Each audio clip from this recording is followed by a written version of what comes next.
Udumo kuNkulunkulu kweliphezulu nokuthula emhlabeni kubantu abathokozelwa nguye. Babonsibandi yakubingelela Ndlalifa izulu. Ngithi uJesu Kristu inkosi. Siyambonga uNkulunkulu kakhulu, siyamdumisa bangcwele. Akekho njengaye futhi akekho ofana naye. Sibonge kakhulu imkhulekeni sithwele ngayo kulolu suku lwanamhlanje, usuku lwangoLwesihlanu. Sisendleleni sibheke khona eLangeluwapha eMpumalanga Province kwinkomazi district eNkomati. Yayazi iNkomati Port lapha eMnceleni phakathi kweSouth Africa neMozambique. Asikho-ke nokho eduze kangako nomngcele, kodwa khona amanye amabhodi akhomba iNkomati Port. Nokho-ke asikakafiki, ngikhuluma ngokusho nje ukuthi ngiyakwazi lokho kukhona. Siyambonga kakhulu uNkulunkulu wethu bangcwele, sibonga imkhulekeni sithwele ngayo, niqhubekeni sithwale. Bese bonke esihamba nabo, uNkulunkulu abagcine. Guess what? Uthongathi lusendleleni uthonga. Kwemadoda, baze bazithathela abantu isibusiso. Yezwa, basisukela nje sizihlalele, basithatha basembatha, base beyabusiseka. Hayi bo uthongathi uNkulunkulu anigcine, sizobonana khona-ke ngokugcinwa inkosi phambili. Ngoba ungathi silele endaweni ezingafani, asethembe ukuthi sizobonana khona kusasa enkonzweni, endlini enkonzo yakhona engizwa bethi.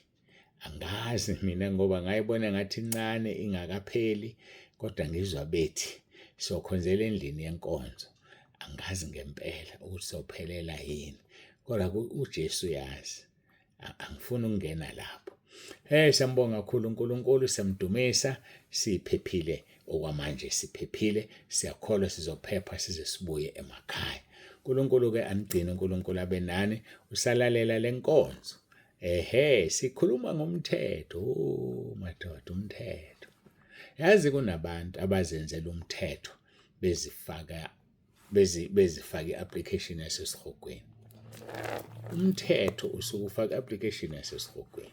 Ngiyafisa, ngiyacela ngathi abantu bangayiqonda lento. Sengifuna ukungena kwenye indawo kodwa ngakangeni, ake ngiguqe ngithandaze ngoba ngiyabona izoqala lenkonzo iyangishisa njengamanje. Iyangishisa. Yazi umuntu ashiswa inkonzo esendleleni, angazi koba njani phambili. Isithwale ngomkhuleko. Asiguqe sikhuleke.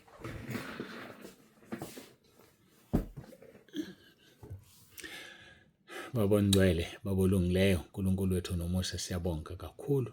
Siyathoba ngakho konke osenzele khona. Siyacela-ke Nkosi, ube kanye nathi, usifihle edwaleni elinguwe. Ngiyakhuleka uNkulunkulu wami, lenkonzo ibusise, lona loyo ilalela umsize uNkulunkulu wami, kuba zingcwelisa, zihlanza, lungele ukuhlwithwa kwebandla. Siyabonga uJesu Kristu inkosi. Amen.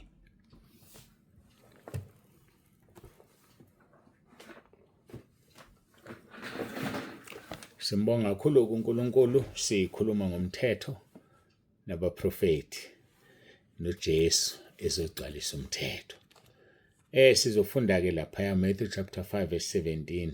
Ningathi ngize ukuchitha umthetho nabaprofeti, angizange ukuchitha, ngize ukugcwalisa. Akezange abafowethu ukuzochitha uJesu. Ngeke ngachaza enkonzweni yokuqala ka verse 17 ethi uverse 27, nizwile kwathiwa ungaphingi, kepha mina ngithi kini yilona loyo buko wesifazane amkhanuke usephingile naye enhlizweni yakhe, ambuke amkhanuke usephingile. So ukuphinga qala kwakuphelela kwi-action, usulalile nomuntu waphinga. But uJesu wawugcwalisa wathi cha, abaningi baphinga ngenhliziyo, baphinga ngamehlo, baze bawapenda amehlo, bafake ama-eyebrow, bathini, yebo angazi mabizwa kanjalo, bafake iy'nkophe, imshanelo emehlweni, basusa amashiya bawadwebe ngendlela abafisa. Thina nje sasivele siphiwa amashiya amahle ukuthi asaba mhlophe asabonakala. Ayewuvika mnandi kabi amashiya ami, kuyindalo nje. Nginamashiya amnandi nje. Hayi bayawadweba-ke manje. Bafuna afana ababunsi bandawo endalo. Uzoya esihogweni. Ngiyakutshela mina, just make yourself up. Ngoba njengoba umake up nje, usola uNkulunkulu wakudalelani manje, uxhoma iy'nwele, u-inherit usizi lwalomnikazi walezi iy'nwele, u-inherit i-character yakhe. Uma yayiyisela uzoba yisela, uma yayisifebe uzoba yisifebe. Hlukana ney'nto zabantu. Ngiyakutshela mina ngeke ngikukhohlise, ngeke ngikufake ehlathi, ngimdala kabi mangingaka. Hlukana ney'nto zabantu. Thanda nokugqoka iy'nto zikasisi wakho. Thatha i-character kasisi wakho. Thanda ukugqoka iy'nto zikama wakho. Ungakhulumile nawe uzintshontshe uyovela ngale kubangane emaphathini ney'nto zikama wakho. Ngoba nakho icala elithini ngoba niyalingana. Basophi ngiyakutshela, ntshontshe iy'nto zikababa wakho ezintshontshekayo uzigqoke. Maye kuwe ngiyakudabukela. Sikhuluma-ke ngomthetho, uthi uJesu akazile ukuzowuchitha uzowugcwalisa. Uzowugcwalisa. Yeka-ke ukuthi lokhu sibelesela ukuthi imithetho eyisho, mthetho number 1 uthi, mthetho number 2 uthi, mthetho number 10 uthi, ngoba igcwalisiwe yonke. Uthi uJesu ngizoyigcwalisa imithetho. Hayike bengidlula lapha kuverse 27. Ngibuka ukuthi kuhle sizame siqhubeke lapha esigcine khona izolo. Noma-ke sesisendleleni kodwa ke sikhulume lapha esigcine khona izolo. UGalatia chapter 2 verse 19 siqhubeka. Ngokuba ngumthetho mina ngafa kuwo umthetho ukuze ngiphilele uNkulunkulu. Gcizelelile izothi ngeke umphilele uNkulunkulu ungafile emthethweni. Uthi kuPawulu ubethelwe kanye noKristu. Ngase ngicaphuna abaseKolose chapter 3 verse 3. Uthi uma nafa kanye noKristu kuphila wenu kufihliwe naye uKristu kuNkulunkulu. So uma safa noKristu sihlezi kuye eswini. A good example is a man called Stefan. uStefane wathi mayikhandwa ngamatshe lasukuma izulu, wasukuma uJesu wama ngenyawo. Mayisemile uJesu wathi uStefane ngibona izulu livulekile. Wama amaqeda uJesu izulu lavuleka. Kodwa sikhonze ngadlangadla. Sikhonza omunye uNkulunkulu ngiyakutshela wena. Mayisukuma ezulwini liyavuleka silibone sisemhlabeni. Umileke at that juncture. Umileke at that point. Wama walibona uStefane wathi Nkosi yamukela umoya wami, kwathiwa no ngeke. Asikwazi ukuwamukela ungakabakhulekeli abakuzingelayo, ungakabakhulekeli abahluphi bakho, ungakabakhulekeli abakushayayo. Usabakhulekela nje wena abakuhlukumeza umncane. Usabakhulekela nje wena abakukhuluma kabi nabakuhlukumeza emsebenzini. Uyabakhulekela nje. Ngiyabuza mina, uyabakhulekela yini abakuzondayo? Uyabakhulekela yini abakudwebela uvinga imithi yabo? Ngeke usebenze umuthi kuwe, but be careful ukuthi wenze njani, uyabakhulekela. Pray for them. Wenza into eyenziwa inkosi uJesu uthi Baba bathethelela abakwazi abakwenzayo. Esho bemkhwifa ngamathe, esho bemshaya, esho bemfaka umqhele wameva, kuphuma igazi, uthi kodwa yena Baba. Noma kunjalo Baba bathethelele.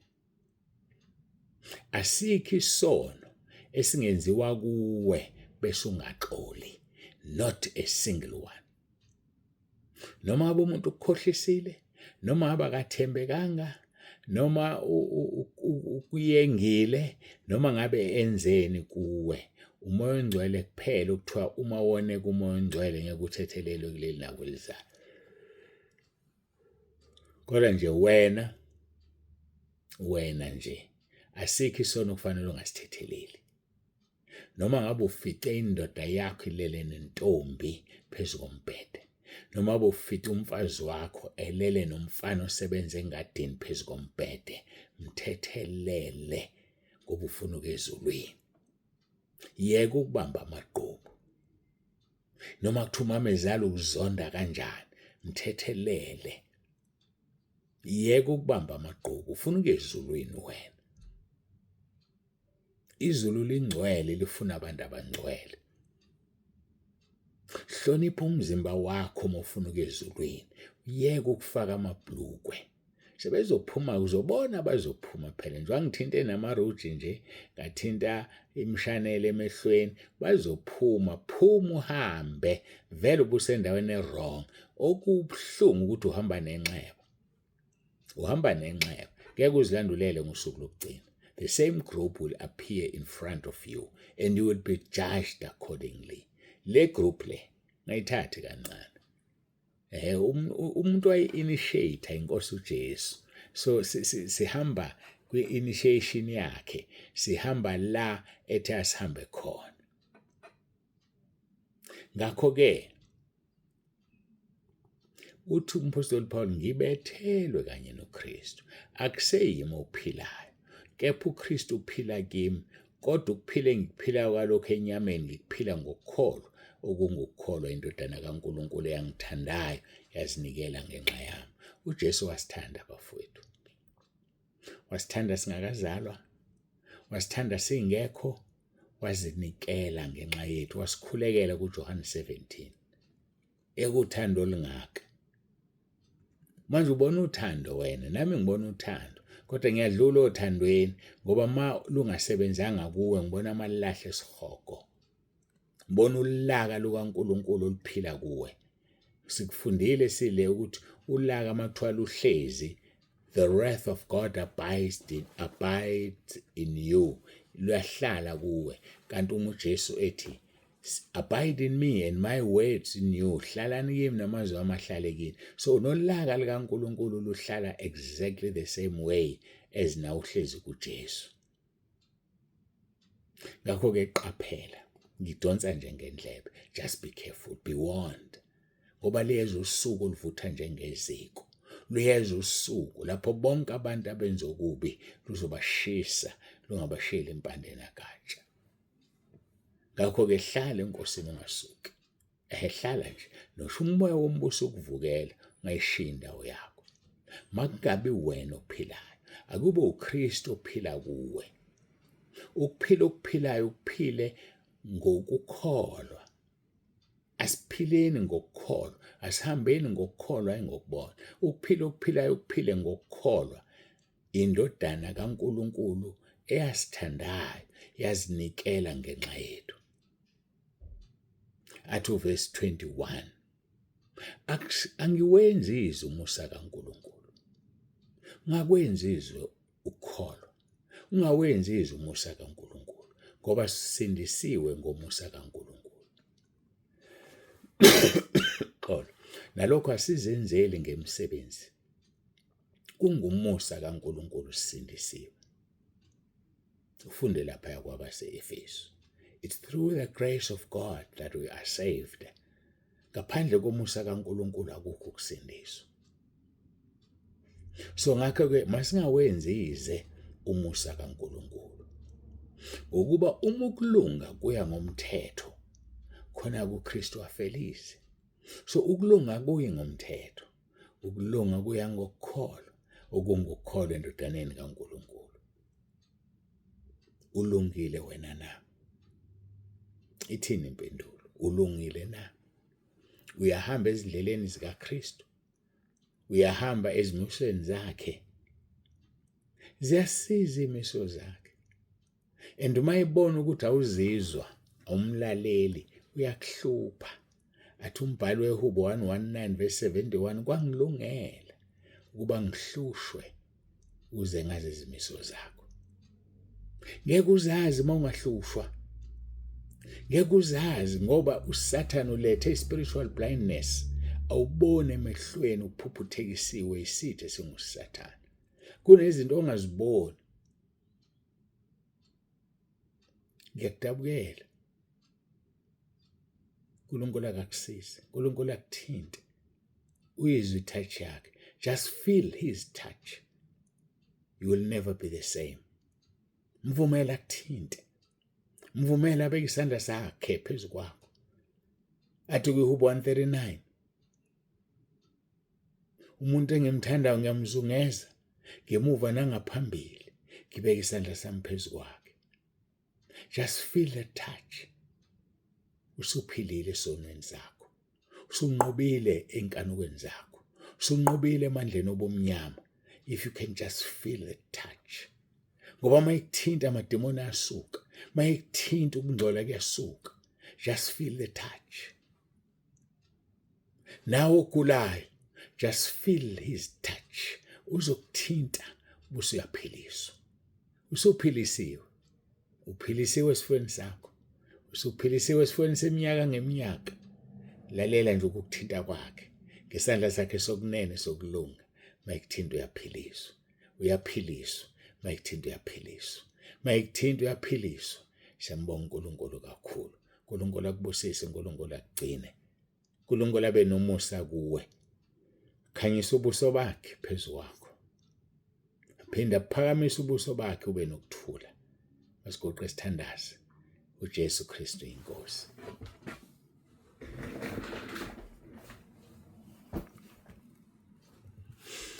Baba wethu ongcwele, Baba wethu olungileyo, mthinte Nkosi. Mthinte uNkulunkulu wami. Makakuze umthinta. Susa ukugula emzimbeni wakhe. Susa ukugula emphefumulweni wakhe. Mphilise Nkosi. Mthinte ngesandla sakho sokunene sokulunga. Makakuze usho ukuthi ungesabi. Makakuze uNkulunkulu wami mthinte. Mthinte asukuma ahambe ngoba ukukholwa kwakhe sekumsindisile. Mthinte asukume kwi-stroke sakhe aluleke, unyawo uhlangothi lululeke. Akwazi ukukhuluma angashwashwathi. Mthinte Nkosi. Mthinte iphume iphele i-TB. Mthinte Nkosi lishintshe igazi liphume i-HIV. Mthinte Nkosi. Mthinte la kune-cancer khona iphele kuma-cells, iphele iminyanya iphume. Mthinte Nkosi. Mthinte i-BP isuke kuyena. Mthinte uNkulunkulu wami. Mthinte ushukela usuke kuye. Mthinte ngesandla sakhe sinamandla. uNkulunkulu wami mthinte. Mthinte asizwe isandla sakho. Uyamthinta manje. Mthinte uNkulunkulu wami. Mthinte uNkulunkulu ongcwele. Mphilise ngiyacela. Mphilise ngegama lenkosi uJesu Kristu ophilayo. Mphilise Nkosi. Mphilise Nkosi. Uyaphiliswa. Uyaphiliswa. Wonke ogulayo manje noma ikuphi la igula khona uyaphiliswa. Nabanamaphupho amabi bayakhululwa. Bakhulule emaphusheni amabi. Nabagcabileyo benezinhlanga, nabanama-tattoo, nabanamazinyo egolide bathinte Nkosi. Bahambe bawakhiphe Nkosi. Ngoba bayakusola ukuthi wabanikelana amazinyo amhlophe. Bafuna ahlukile. Bathinte Nkosi. Baphenduke basindiswe. Bathinte uNkulunkulu wami. Bathinte Moya Ngcwele. Siyabonga ngabo bonke bathintile ngokwesidingo sabo. Ubathintile Nkosi. Siyabonga. Bakhululiwe. Baphilisiwe. Mabasukume bahambe manje. Ngegama lenkosi uJesu Kristu ophilayo. Phezu kwale mzimba uJesu Kristu inkosi. Phezu kwale mzimba uJesu Kristu inkosi. Phezu kwale mzimba uJesu Kristu inkosi. Masithandazeni abaseRoma 10 verse 9. Nisho emva kwami ngoba seniphilisiwe. Nkosi Jesu, phakamisa izandla zakho lapho. Phakamisa izandla zakho. Nkosi Jesu, ngiyavuma ngomlomo wami ukuthi uyinkosi. Ngiyakholwa enhlizweni yami ukuthi uNkulunkulu wakuvusa Nkosi Jesu kwabafileyo. Ngiyakhuleka egameni lakho Nkosi Jesu ukuba ungisindise. USathane angimfuni. Amadimoni angiwafuni. Ngiyacela Nkosi Jesu uphathe impilo yami. Ngikhulule emandleni kaSathane. Ungilondoloze Nkosi Jesu. Uzongivuse ngosuku lokugcina. Ngiyabonga egameni lakho Nkosi Jesu. uJesu Kristu inkosi. uJesu Kristu inkosi. uJesu Kristu inkosi. Ngiyakubonga ke uNkulunkulu wethu ngakho konke osukwenzile nabo bonke osubaphilisile. Nanoma bekuyisifo sini somoya nesomphefumulo nesenyama baphilile bonke ngokukholwa kwabo abalalele lomkhuleko nalenkonzo. uJesu Kristu inkosi. Qhubeka ke Nkosi usigcine uhambe nathi endleleni usilondoloze uNkulunkulu wami, usebenze phambili. Ngiqalekisa yonke imimoya, amadimoni, ama-devil worshippers. Ndaweni esokhonzela kuyona ngifafaza igazi lakho. Ngiyishanela, ngiyiklina. Ngiyala yonke imimoya isuke ihambe. Ayinasabelo. Sifike kusasa Nkosi ngomgqibelo. Sikukhonze ngobungcwele, ukhulume uhlale phakathi kwethu. Uhlalile Nkosi emafakatini nathi, qhubeka ungasishiyi ngoba sikwazi ukwenza utho ngaphandle kwakho. uJesu Kristu inkosi. Wabusiseke Nkosi bonke abasikhulekelayo nabasithwele manje. uJesu Kristu inkosi. uJesu Kristu inkosi. uJesu Kristu inkosi. Amen.